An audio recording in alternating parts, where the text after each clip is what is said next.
Welcome back to MLive's Dungeon of Doom podcast. I'm sure you all are a lot more pleased to be listening to us after this week's game. That was something.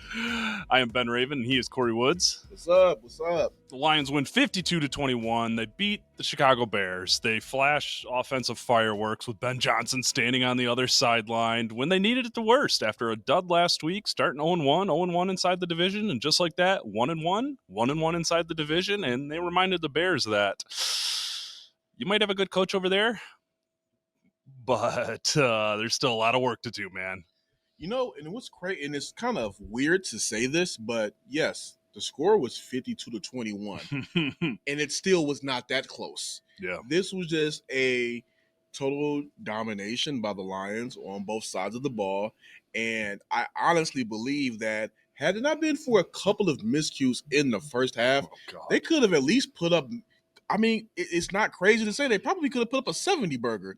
It was just an effort that they needed to have after losing last week. And again, you don't want to get into the whole must-win thing, but again, you did not want to go down 0-2 in general going into Monday night against the Ravens, but you definitely did not want to go 0-2 in the division when you're trying to defend the crown. So it was an impressive showing, a showing that they needed. And one thing, don't want to be too long-winded, but one thing you started to see throughout the game was some of those communication miscues and errors that they had last week, they were working them out throughout the entire flow of the game. Yeah, and normally when you'd say they could have dropped a 70 burger, I would have been like, whoa, cool, the Jets. But you're not wrong, because forced fumble, interception, 2 turnovers on downs, only led to 7 points. The Lions left some food on the table. Jake Bates misses the long field goal, and they just kind of failed to capitalize on those takeaways, but it didn't freaking matter. And the offense came out and set a tone. Like, even when this game was kind of back and forth in the first half, man, it took them 5 plays to score a touchdown. Dan Campbell said, give me that dang ball to start this game with, and man, went right down the field. Just an unbelievable opening drive. I mean, first play of the game, 34 yards to St. Brown. Second play of the game, 9 to Laporta. Gibbs goes 6-5 and then punches it in from 6 yards out. The first play of the game was already bigger than any gain that they had in the season opening loss to the Packers. So, I mean, all the concerns we talked about last week, they were corrected. They were fixed. The offensive line communications, you didn't see those problems. The big plays were there all day long. The defense creating takeaways. The defense getting pressure. Scoring in the red zone, 4 out of 4 on the first 4 trips inside the red zone for touchdowns. I mean, everything we talked about last week is concerns, the offseason concerns coming into the year that were evident last week in Green Bay, sure seemed a hell of a lot better this time around. They kept the foot on the gas. They just did not let up on any step of the way. It was a great showing by the Lions front 7. I mean, they were able to get home a lot of times and frustrate Caleb Williams throughout the entire game. Aiden Hutchinson finished the game, his return to Ford Field in a playing fashion. Yeah. And he finished with a sack, but if he's up on MLive.com right now, he said he was going to lose sleep off of the missed sack that he could have gotten. But he said that things for him are a little bit better because Kirby Joseph was able to go ahead and get the interception. So he said it takes the sting away a little bit, but that was just one of the big positives for me is that Aiden Hutchinson was out there, looked like his normal self, said once he went ahead and got that sack, hey, I'm back. And again, this was just a game that they did not want. They showed they did not want to lose this game. And as you see by the many headlines on MLive.com, there was one guy on their mind for this game, and that was Ben Johnson. Yeah, we actually got some, the Lions and the players and the coaches avoided that all week long, and Dan Campbell still sidestepped that question after the end of the game, but Brian Branch and Amon-Ra St. Brown did not. The Branch straight up said, we were very motivated. There was a feeling of betrayal. I mean, of course he added, we love Ben, but there was a sense of betrayal in the thought that he could have gone anywhere else. But now he's in Chicago, and guess what? He's got to see us again. And even St. Brown said, Like, he even started like ducking a little, like, yeah, I think so. There was some motivation there. I think so. And then he goes, you know what? Especially for the offense, there was a lot of that there. We wanted to show that this offense could still do big things without Ben Johnson. And man, what a response by Dan Campbell. What a response by John Morton. What a response by every single player on that offense and the defense. I mean, of course, we're going to talk about the offense when they score 52 points, but the defense was more alive too. But yeah, we'll get to that a little later. But just like Jared freaking Goff today, man. I mean, I don't understand how he didn't have a perfect passer rating with the day that he had 23 of 28, 334, 5 touchdowns, no interceptions, no sacks given up today. The Bears only hit him 4 times, no sacks. They only had 4 tackles for loss. So, I mean, the main concern for me coming into this game was the interior offensive line. And, of course, if Taylor Decker was going to play, Decker played. He played well. And, I mean, everyone was saying Ratledge and Mahogany were so much better. You didn't see communication issues. Obviously, it helps being at home when your crowd is not as loud when you're on offense. But, like, you saw growth. You saw improvement. And here's that stat again. The Lions have still not lost back-to-back regular season games since October 2022. And that is the power of Dan Campbell. I mean, just kind of sticking with Goff for a quick second. Yeah. When he was not with Sean McVay, they said that okay, Goff is a product of McVay's offense. Then he comes to Detroit, struggles a little bit out the gate. Then they elevate Ben Johnson, and he goes on a tear the past couple of years. Now Goff is not anything without Ben Johnson, right? And then last week against last week they just played a very good Packers team. They've struggled against the Packers, even though they've beaten them in recent memory. They've still struggled, had some struggles against the Packers. That's a good defense. And the whispers got louder. Oh, now you see without Ben Johnson. In the game, when Ben Johnson returns to Detroit, Goff puts on a masterclass. Yeah. And as much as it was a statement game for everybody on the coaching staff, everybody on both sides of the ball, Goff needed that game to happen today. No, absolutely. And I'm looking at his passing chart right now, and it's actually unbelievable how well he spread the ball around different parts of the field. And even when he underthrows J-Mo on an open deep shot, he overthrows him on the second one. He goes right freaking back to him to open the second half, 64 yards. I just, every time they made a mistake today, they came back better. And it was a mistake-filled game last week in Green Bay. I mean, I'm sitting here and I'm like, the main mistakes were like the 2 misses to J-Mo. Yeah. Nobody's crying over those. Hutchinson missing the sack. Who cares? It turned out better. It turned out better. Kirby Joseph with the pick. I mean, what an answer. What a response, with all the headlines, with all the national narratives around the NFL, just from people who don't spend time with this team, talking like, oh, this offense is going to be trash without Ben Johnson there. He's the one responsible for this. Yeah, Ben Johnson was responsible for a lot of that. Yeah. But that DNA, that blueprint is still here. And while John Morton deserves a ton of freaking credit, I mean, I'm putting together my column for the morning right now, and it's about Dan Campbell. Yeah. This offense can be just as lethal as it always has been, as long as Dan Campbell's here. It's the line you guys can like drink every time I say it. As long as Dan Campbell's here, y'all are going to be fine.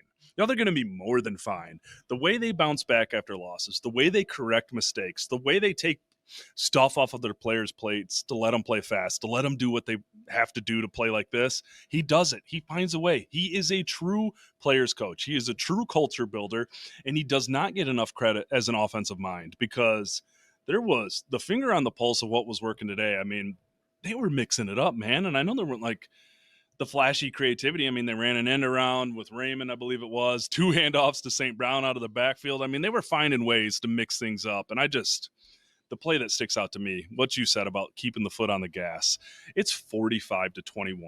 It's the 4th quarter. It's 4th and 4, goal to go. The Lions are up 24. I think there's 8 minutes left. They go for it. St. Brown gets his 3rd touchdown catch of the game.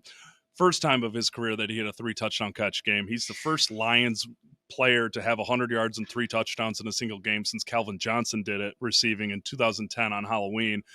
The Lions set a franchise record, averaging 8.8 yards per play. 8.8 yards per play, you guys.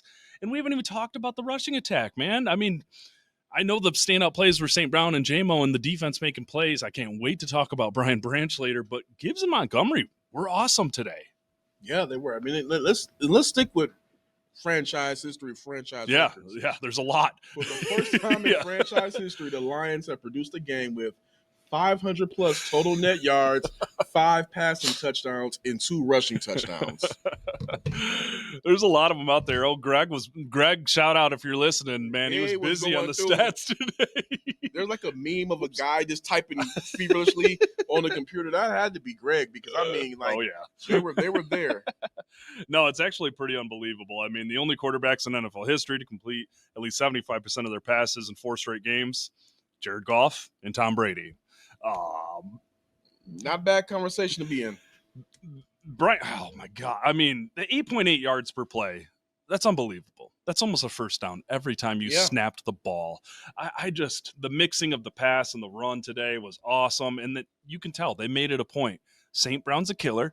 Kyler Gordon's inactive for the Bears. They lost Jalen Johnson. I believe it was either late in the first half or early in the second half. They smelled blood in the water, and he was going early in the first. Okay, they brought him out. Yeah, I mean they smelled blood in the water, and they absolutely struck. And I mean that 4th and 4 touchdown with the game out of reach. I mean that came after the Bears came down and scored and attempted an onside kick, and Dan said no. I loved Ben Johnson's response after the game too. He was asked something about like, were you offended or were you surprised by the Lions going for it there? And he pretty much said, they don't kick field goals. No, what are they supposed to do? I mean, that's what they did when Ben was here, and they're going to continue doing that. And I think last week's struggles, the Lions shot themselves in the foot a couple times, no doubt about it. But I think the one thing y'all should be worried about is how good Green Bay might be on defense. That's what I was trying to. Yeah, that's the one thing I was telling people. I'm like, especially even after just seeing Green Bay this past Thursday, I'm like, Green Bay just really might be that darn good. So, which doesn't make anything better. But no, right, exactly. It's just, but hey, maybe it might take to kind of steal from Hutch, maybe it might take a little bit of the sting away from the loss in week 1. But it was just a total all around great effort. I was just really I can just say it, I just really in the way they played. I mean, St. Brown. I mean, you already said it. He just automatic. Played as much as you may say he tried to duck that question until the end. Yeah. How he played, how his intensity was on that field showcased that this was not any ordinary game. It just wasn't. I mean, to take a quote from Hutchinson, here's what he said about winning this game with all of the narrative surrounding it. It's great. It's amazing. I think it was all worth it. And this was a statement game for us. Losing last week, a lot of people thought Ben was, he was one of the core guys of our offense, and so losing him and still doing what we do, it's motivating. I mean, absolutely it is. I mean, I know they like to say that they don't read headlines or see anything like that, but like the Ben Johnson stuff was unavoidable.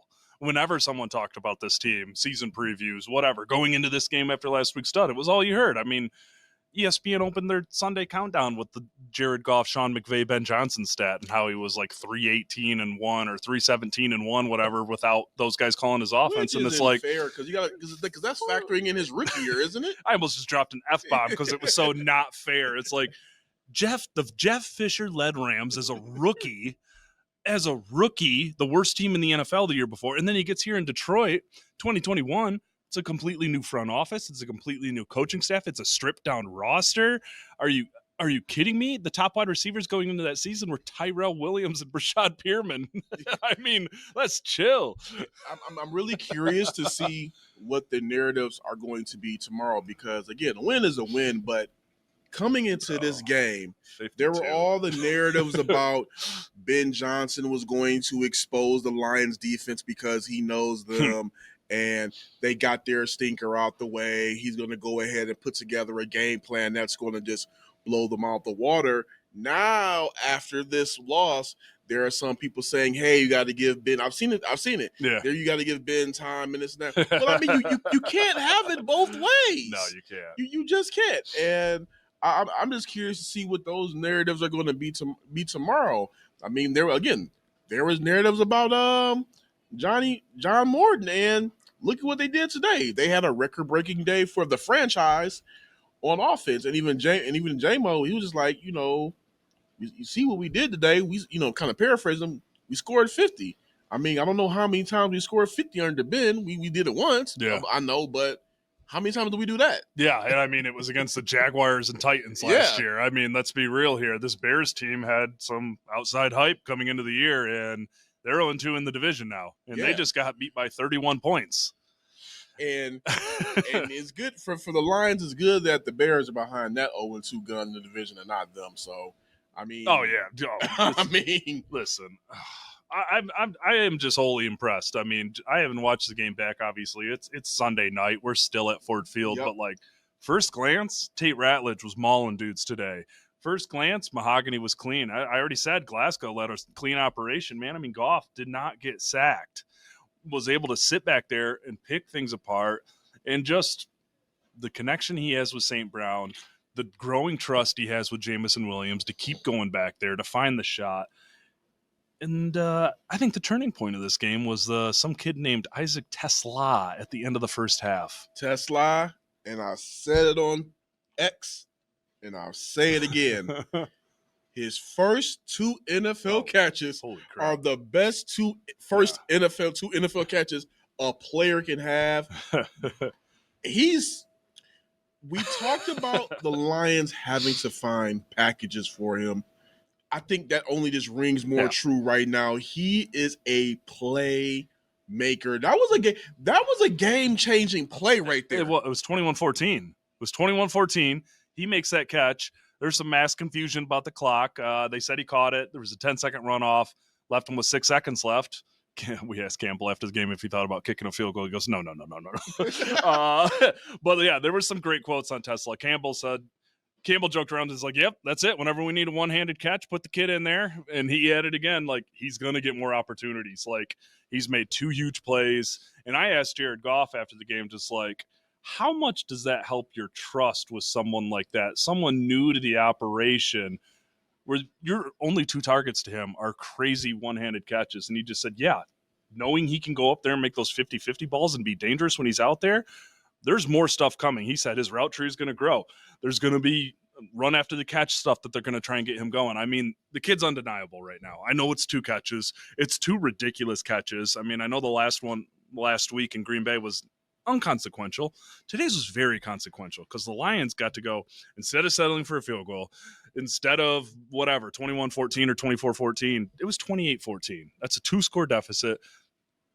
And they were off to the frickin' races in the second half. And that really sparked them. It really did spark them. I know it was 1 catch, 29 yards, but without that play, man, that's a different feeling game going into the second half. It's a different feeling game. Yeah, the Bears are calling the game differently. They're dialing up their offense a whole lot different. That 2 touchdown deficit, just hey, to quote Kendrick Lamar, it turned their TV off from that point on. They were playing that song today. They just could not recover. And I'm curious to see, just how they're going to go ahead and take what they had done great today. Yeah. And roll that into Monday night against the Ravens. But it's an effort that they should definitely be proud of. And hey, don't rest on your laurels. Continue to figure. I know they're going to be watching this tape to figure out, hey, where could we have gotten even better? And even in this, I mean, it's kind of hard to say that when you do a team the way they did them today. But I mean, I still think that there are things that they feel they can clean up on it. They said it themselves. And before we move to the defense, I think the one thing that they'll really focus on is those drives that happened after takeaways, that happened after the turnover on downs they created, and why they didn't capitalize on that. What can they call differently? Do they need to keep taking shots? Because Goff was killing people on the play action today. Do you just go to that until it not works anymore? Yeah. Do you run I kind of felt like they're like, all right, got the ball back. Let's set the tone with a couple runs here. And then all of a sudden it was like 3rd and 7, 3rd and 8, and they were in a tough spot. So that's the one thing where I think the offense needs to really hone in on, not being hypercritical. It worked. They had 52 points today. But the one thing you could say is, man, they did leave some points. They scored 52 points, and that's what I'm saying. They left points on the board. They did. Which is really just speaks to how well they freaking played today. Man. But on defense, and to your point, And to our point about the end of the first half, because Swift was running pretty well in the Yeah. first half. Swift was catching the ball and moving pretty well. Romo Dunze had a pair of touchdowns in the first half. I think both of them came in the first half. Maybe he scored that other one in the second half. But Dunze was cooking too. He had 7 for 128, and Caleb was looking all right. But the second the Lions up multiple possessions, they were able to pin their ears back and get after the quarterback. And while they only had 4 quarterback hits, all 4 of them were for sacks. And it was great to see Hutch get one. Elquidin Muhammad earned more playing time today. Oh, yeah. Holy crap. He was a force. I've always seen what they liked in him, but today it was like, oh, that is a powerful rotational pass rusher right there, because he was bowling dudes around, and he got that big sack. Davenport had a sack. He was questionable to return with an ankle injury. It looked like he took some friendly fire from Hutchinson. He came back in, got a sack, got hurt on the sack, hurt his shoulder, did not return for the rest of the game. Lions had no update on him. That's why there hasn't been anything there. Yeah, to quote him on if it is a serious injury, bleep, I don't know. Okay. I guess we're going to see. Okay. So, yeah, we'll see what's up with Davenport. But he was good while he was out there too. But, man, the defense, man. When the Bears got predictable, the Lions pounced. Like I keep saying it, like the Packers smelled blood in the water with the Lions last week. The Lions smelled blood in the water today. And the leading shark was Brian frickin' Branch. 6 tackles, 1 sack, 2 tackles for loss, a forced fumble on Swift, heat-seeking missile, just drilled him, and added a pass deflection too. I mean, he joined some pretty elite history here. The only other 2 defensive backs in NFL history to have at least 15 tackles for loss, 5 interceptions, 3 forced fumbles, and 2 sacks through their first 3 seasons are Kyle Hamilton and Ed Reed. Yes, the Hall of Famer Ed Reed. Branch is 2 games into his 3rd season. That is the level of playmaker he is. That is how important he is to this defense. And that is why we were talking crazy about finding ways to keep him, because Greg will also laugh at that one if he's listening to your Kirby Joseph thoughts. It's just a reminder that Brian Branch is a pillar. Yeah. He is a pillar. Maybe you feel confident finding guys like him in the draft, but not at that level. No. Like, yeah, you might be able to find a safety who can play slot and play cornerback and make plays like that, but Branch is on a different level. Like Branch is I've said it before and I'll say it again, that's a all-decade team type of player to me, especially if he continues on this trajectory. And he is everything the Lions want in any defensive player at any position. And what he did today was freaking truly special. You know who he kind of reminds me of, and I might, I don't want to sound blasphemous when I say this, but he just kind of the swagger about him kind of reminds me of Sean Taylor. I like that, because he's so soft-spoken and polite off the field, but he's on the field. He got 2 devils whispering on both ears on his shoulders whenever he's on the field. He is, and he was the one that really opened up about the feeling of betrayal, the feeling of feeling very motivated about Ben Johnson. He could have gone anywhere. Guess what? Now you got to see us twice now. Just a killer quote. I mean, he's the one who really owned that after the game, and I love that from him. But he is just he is the piece that helps this defense go. Hutchinson is everything for this defense when he's going. I mean, he is an elite pass rusher. Those guys don't grow on trees. It's the reason why Brad Holmes felt content not doing much edge, because guess what? Still got Aiden Hutchinson. But Brian Branch from the slot, from the safety where he calls home now, is just the perfect complement to the ball hawk and Kirby Joseph. And when he makes plays, you see the defense hit another level after a Brian Branch play, man. He's just a dog. He's the dog. He's a boost. He's one of many dogs that shows up for this team. And again, that's why we just keep saying is like, I know Brad Holmes says there's a bill due, but when that comes, that's a guy that you just cannot let leave the building, because, hey, there are not many Aiden Hutchinsons that grow on trees. There's not many Brian Branches as well. So. I know. Yeah. And I mean, we talk about the shift coming out of halftime. The Bears go 3 and out, turn it over on downs. Ben Johnson, as creative as he is, he rarely ran quarterback sneaks while here in Detroit.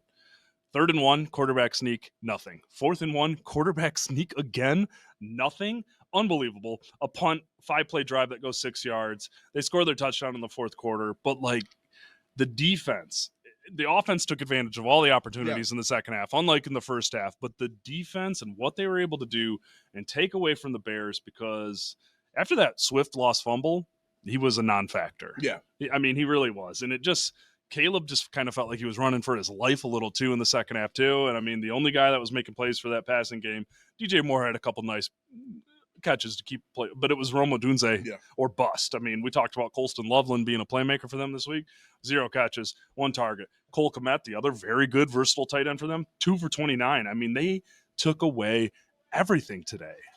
I wonder how much, first off, we know that this is a good defense when they play well. Yeah. But I'm also wondering just how much did they look at what the Bears did against the Vikings on Monday night and just click that all throughout the week just to find those weaknesses. Because, I mean, it's only 2 weeks.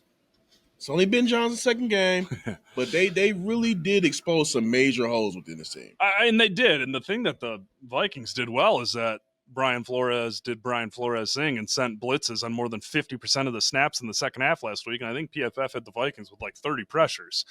Jack Campbell had a nice blitz early in the first half. The blitzes still were not clicking to the levels I'd like to see, but the Lions were breaking the pocket. Yeah. I mean, they were breaking the pocket. I think their pressure stats are going to be much better this time around. It took them a minute to get going, but man, they play all the man coverage in the world.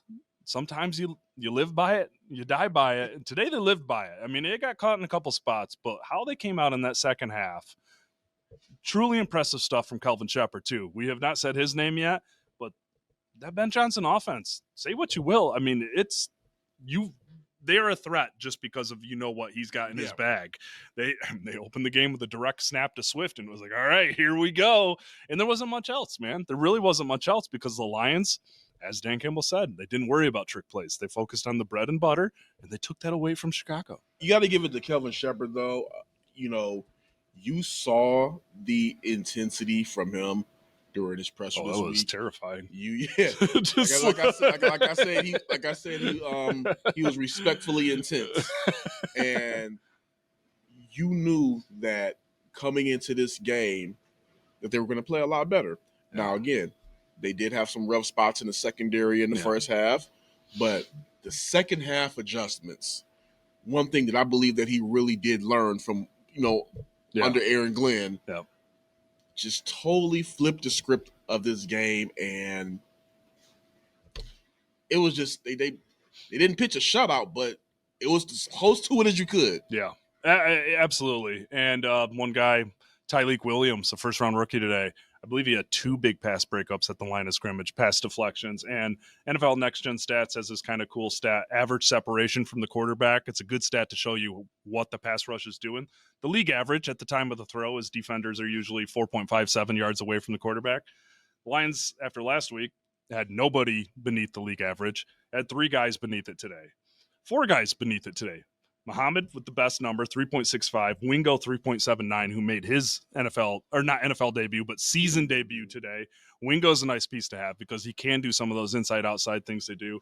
Hutchinson, 3.79, and even Tyleik Williams, who we just mentioned, better than the league average. They were pushing the pocket, and when the blitzes weren't working, the defensive line was getting home, and the pieces were clicking today, man. They really were clicking today. Yeah, Tyleik had those 2 pass deflections. There it is. Just looked it up and confirmed it. I mean, like I said, the Bears had a couple of big plays, but the Lions forced them to play their game, and they couldn't keep up. They could not keep up. What was that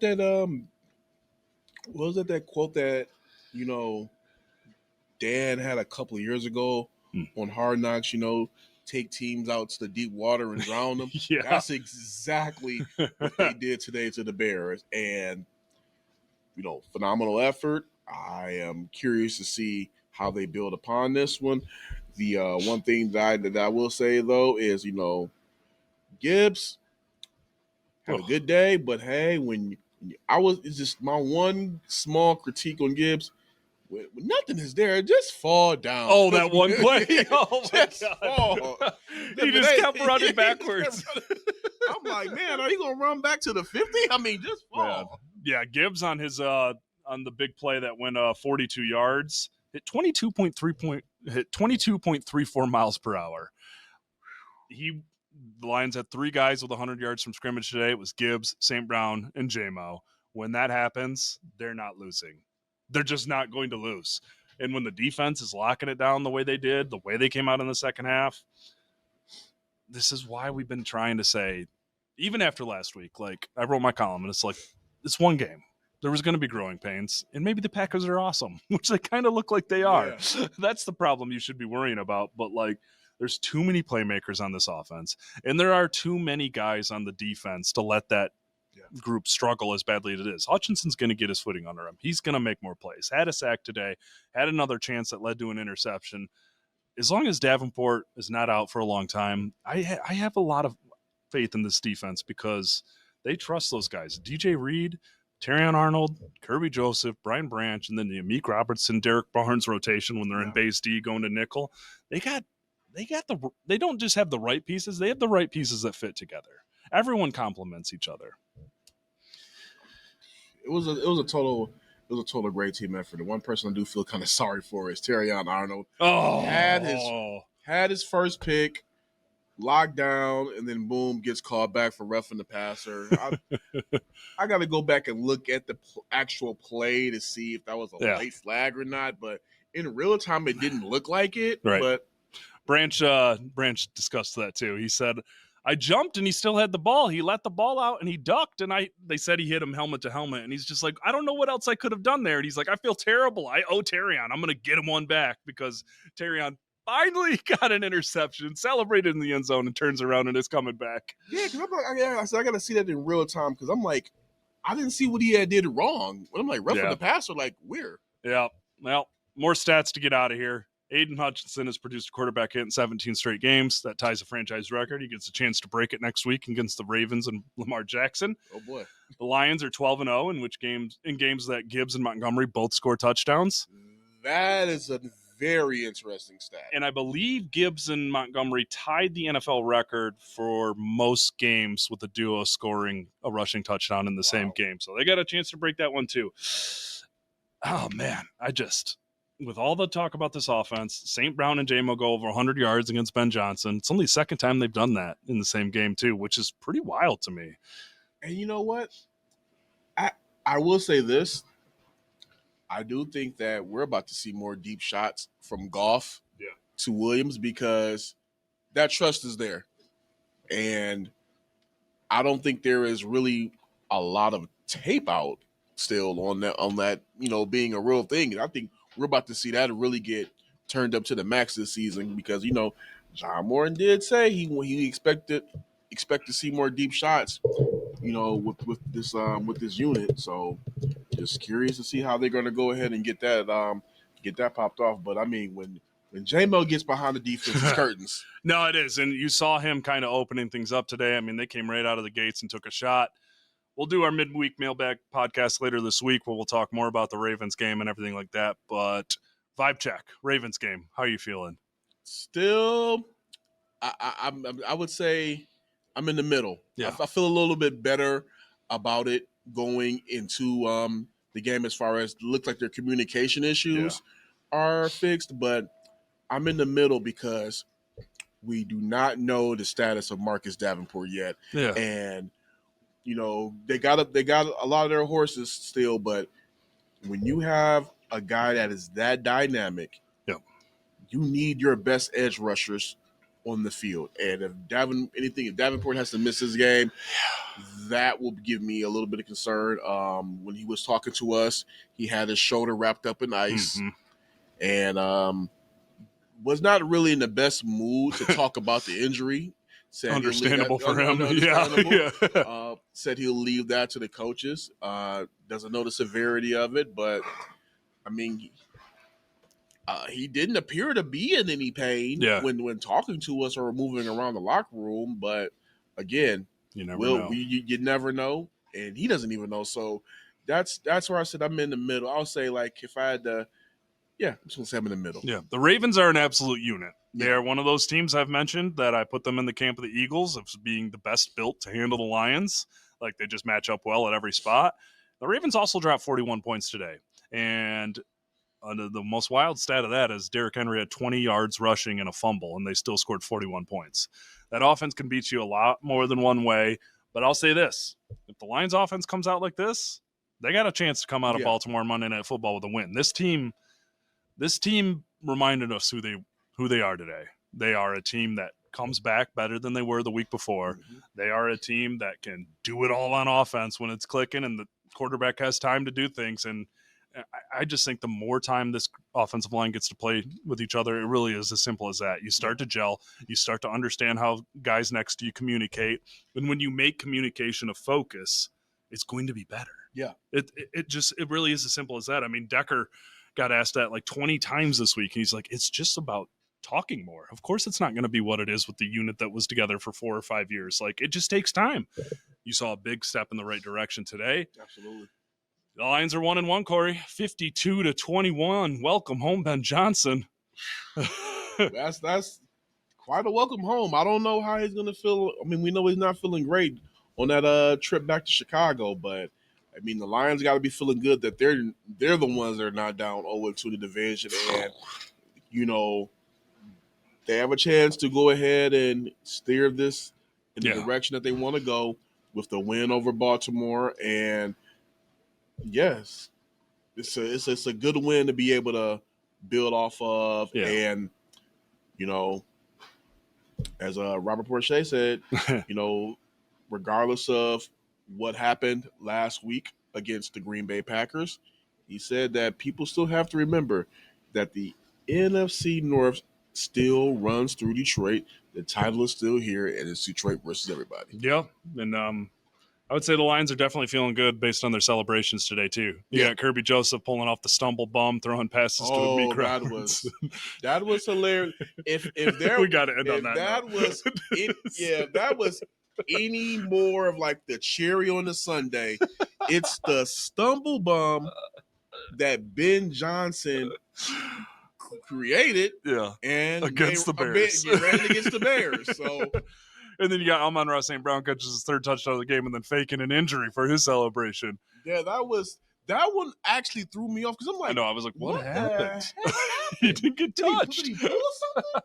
And then he got up, and I'm like, they're probably going to tell him don't do that one again. Yeah, I think so too. So yeah, the Lions had some fun today. They put on some fireworks, and Ford Field got to watch them wipe the floor with Ben Johnson's Bears. So everybody's going home happy today.